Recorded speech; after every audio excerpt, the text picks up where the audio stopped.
Los Angeles, California, America's second largest city. To most people, it's a place of sunshine, movie stars, and the beach. It's also a place of earthquakes, fire, and floods. We don't often think of the natural dangers that occur in LA, especially when the danger looks like fun. Most metropolitan areas are equipped to channel rainwater off the streets, down the gutters, and into a centralized channel or wash. There may be small amounts of water flowing down the gutters, but by the time all of the runoff accumulates into the main channel, a small rainstorm can create quite a power flow through the wash. This is the Pacoima Wash in the San Fernando Valley. Despite the many warning signs, people still get dangerously close to the water, and these storm channels have taken many lives down the drain. Being all concrete, it gets a thin layer of moss on it because water flows on this concrete year long. And that moss is the dangerous part. There's no way that you can stand up in here. And the kids, they go across with their bikes or they try to run across it, and it might only be 2 feet deep, 3 feet deep, and they think they can come across it, and it's got such force to it that it just sweeps them out of their feet, and they're gone. It was April 4th of 1995. A rainstorm from 2 previous days had the Pacoima Wash flowing 2 to 3 feet deep. 4 children who lived in the area were going down to take a look at the rising water level. They had snuck through a hole in the fence, and part of the excitement was that they knew they weren't supposed to be there. This part of the Pacoima Wash is a big downhill run, so the water gets moving as fast as 20 to 40 miles per hour. Look how fast this is going. Hey, Jordan, I dare you to go across. Since the water didn't look that deep, the kids were trying to dare Jordan in the white t-shirt to try to get across to the other side. Not too far away, best friends Mike Grosso and Rick Mansour were on their way to a sports club meeting in nearby Lopez Canyon. Passenger Mike Grosso is a Los Angeles police officer who was just coming off duty. Meanwhile, back in the wash, the kids were still trying to dare Jordan to get to the other side. He was about to give it a try when the other kids decided to give him a little help. With the swift-moving current and the slick moss on the floor of the wash, Jordan was off on a high-speed ride. Rick and Officer Grosso were just approaching a bridge. Officer Grosso just happened to look out the window to his right. We just weren't sure. We backed up and we looked again, and it looked like some clothes or maybe somebody was in the water, and it was whipping him along. We started to drive off, and we both looked at each other at the same time and said, I got a bad feeling about this.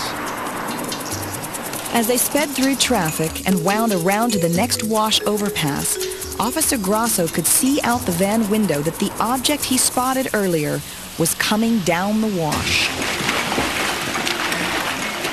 I looked over the side and I saw him go underneath us, and he screamed, and I ran across and I grabbed the whole of the lock, and I've never seen that type of lock before. Officer Grosso had keys to any LA City lock, but they were just outside the city limits. Rick sped off to another gate. And we found this gate, and it was one thing after another was just perfect. I ran up to the gate, my key slid into this lock, the lock as if it was just placed there, brand new. It opened right up, the gate swung right up, and boom, we were off. We were racing down the side, and I kept on looking back, and I couldn't see anybody in the water, and I thought maybe we just got just ahead of them, just enough to maybe do something. As they sped down to the water's edge, they knew they were only seconds ahead of him. A life or death decision had to be made of how to save this young boy's life.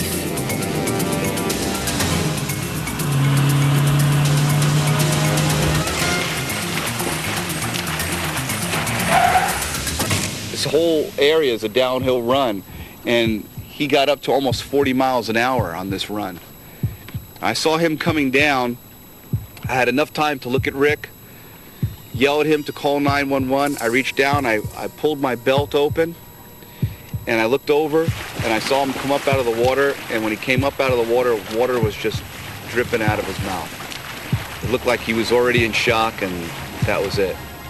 I took about 3-4 steps, and I figured if I can dive into the water and get real close to him, that's the way it's going to be. If I dive behind him, I'm going to follow him. If I dive in front of him, he's going to follow me. He was coming up out of the water. I took my steps and I dove.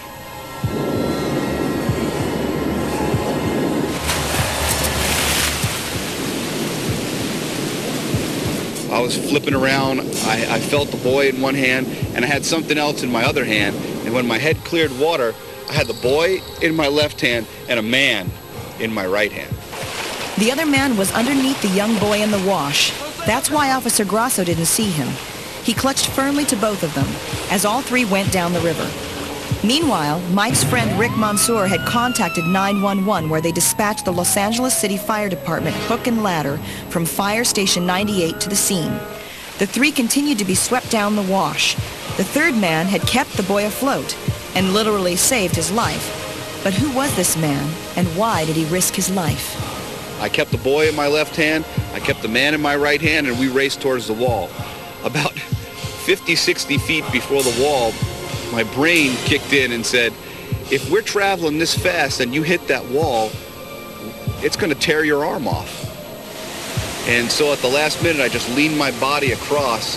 So I had the boy on one side and the man on the other side, and I hit the wall with my stomach and my chest. And all of a sudden, I was out of the water. And what had happened was the force of the water behind me had pushed me up the wall. And I grabbed the boy and pulled him up and put him in front of me. They landed on the divider wall. The mystery man is just out of camera shot on the other side, where a fishing net is pulling him to safety. The fishing net, a huge fishing net, and threw it over the side. And he wrapped his arms in it, and they dragged him out of the water to the side of the concrete. The mystery man was safe. But who was he? Why did he risk his life to save this young boy? Some say he was Jordan's guardian angel, a man who appeared from nowhere and dove into a 40-mile-per-hour water current to keep the young boy afloat.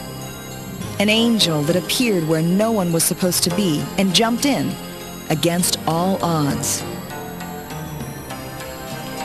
The strange thing about this man is that after he brought Jordan to safety and was pulled from the wash, he disappeared into the background of all the rescue excitement, never to be seen again, with no recognition.